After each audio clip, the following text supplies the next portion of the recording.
Health and happy life mission. सच्चा गुरु ही आपको जगा सकता है। गुरु शब्द को जीवन में बहुत महत्व इसलिए दिया गया है कि ताकि लोग उसकी बात ध्यानपूर्वक किसी की बात को समझें और सुनें, उस पर चिंतन करें, मनन करें, इससे उनका कल्याण हो सके, जीवन में आनंद हो सके। गुरु भटकने पर सही रास्ता भी दिखा सकता है, लेकिन गुरु की भी एक सीमा होती है। गुरु भी वही जानता है जो उसने अपने जीवन में अनुभव किया होता है। दूसरों के भीतर की वो नहीं जान सकता।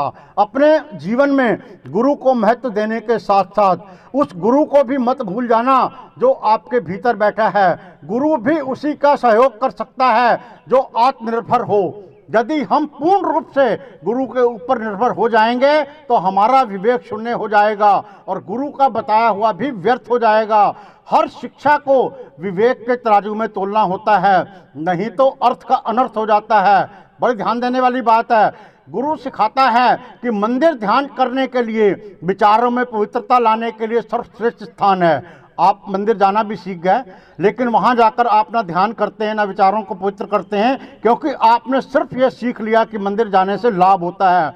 गुरु ने भी सावधानी बरती कि आपको पक्का करने के लिए कह दिया कि मंदिर नहीं जाने से पाप लगता है। गुरु ने सोचा कि थोड़ा भय बना रहेगा तो आदमी कैसे भी मंदिर जाता रहेगा और जाएगा तो विचारों में पवित्रता आ ही जाएगी।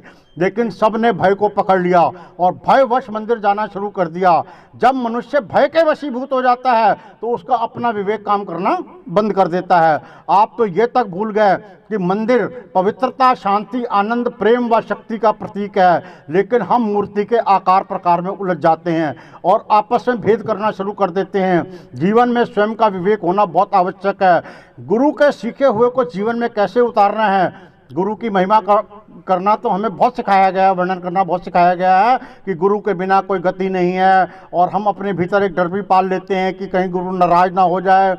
सच्चे गुरु को क्या पड़ी है किसी से नाराज और राजी होने की। सच्चा गुरु तो बस लोगों को जगाने का काम ही करता रहता है, लेकिन आत्मशक्ति के बिना काम नहीं चलेगा। वैसे भी गुरु आपको सिर्फ जगा सकता है और उसके जागने के बाद अपनी खोज आपको स्वयं करनी है। आपका काम आपको ही करना है, कोई दूसरा कभी कर ही नहीं सकता। हम गुरु की प्रशंसा तो बहुत करते हैं, लेकिन वो जो हमसे चाहता है वो हम नहीं करते। हम धर्म और ज्ञान की खूब प्रशंसा करते हैं, एक दूसरे को बताते हैं, पर अपनाते कुछ भी नहीं। अब तो स्थिति यहाँ तक पहुँच गई है कि लोगों ने सिर्फ प्रशंसा करने को ही धर्म समझ लिया है कि प्रशंसा नहीं करेंगे तो हमको पाप लगेगा। गलत फहमियाँ तो इस कदर फैल गई कि मात्र धर्म स्थल पर जाने और सुनने से ही बहुत सारा धर्म हो जाता है। जब इससे ही सारा धर्म हो जाता तो आगे का काम करने की हमको कोई ज़रूरत ही नहीं है। कम से कम इतना बड़ा धोखा, कम से कम इतना बड़ा धोखा अपने आप को मत दो। क्यों इतना वक्त बर्बाद करते हो? अगर जीवन में कहीं बदलाव नहीं लाना तो, जब आपको अपनाना कुछ नहीं, बदलाव भी नहीं लाना तो झूठी प्रशंसा भी मत करो। गुरु का तो एक इशारा मात्र काफ़ी है, बाकी सब कुछ तो आपको स्वयं करना है। जीवन में बेहतरी चाहिए तो आपको बदलना भी पड़ेगा। जिस दिन बदलाव आएगा उस दिन सुख, शांति व आनंद की अवस्था में आप पहुंच जाओगे। क्या बदलना है ये जानने में हमने बहुत समय खर्च कर दिया, लेकिन जब बदलने की बारी आती है तो हम टाल जाते हैं।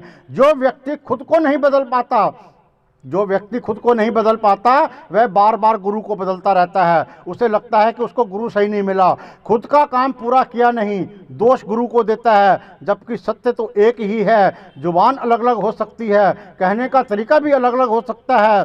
गुरु को नहीं बदलना, जो भी बदलाव लाना है वह खुद में लाना है, यानी कि खुद को बदल करके ही आप जीवन में सुख, शांति और आनंद से अपने जीवन को व्यतीत कर सकते हैं। दोनों पैरों को